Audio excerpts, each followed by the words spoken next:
The main takeaways from this research are that self-disclosing in the workplace may be different from self-disclosure in personal relationships because in the workplace we have status hierarchies. And what we find is that for individuals disclosing at work, in particular high status individuals, so these are the top performers in the team, individuals who maybe come from prestigious educational backgrounds, that for those individuals, when they disclose potentially negative information about themselves to coworkers, it may have negative consequences for them. So we find in particular that it reduces their ability to influence their coworkers in a task context.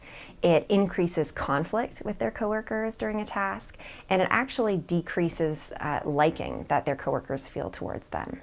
One of the things that we're finding is that self-disclosing to peers doesn't have any of these negative consequences.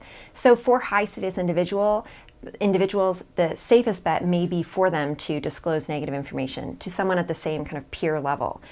However, you can also think of situations where high status individuals may want to use this strategically.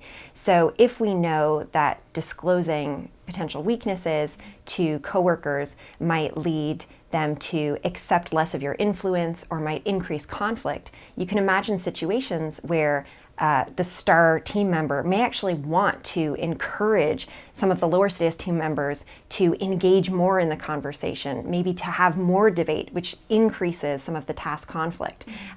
They may want them actually to accept less of their influence. In other words, them kind of suggesting more, challenging more, that may actually be beneficial for the team dynamic. So one of the things that I think makes this research unique is that it really stands in contrast with, I think, how we're moving forward with self-disclosure in practice.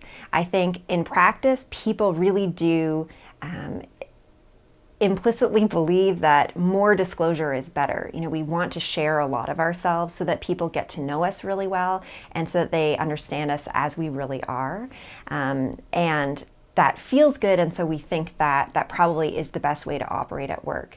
And I think what is unique about this is it's suggesting that even though we are moving towards more disclosure in the workplace, more disclosure online, that there may be unintended consequences of that, and that we at least need to be thoughtful about how we are self-disclosing and to whom we are self-disclosing.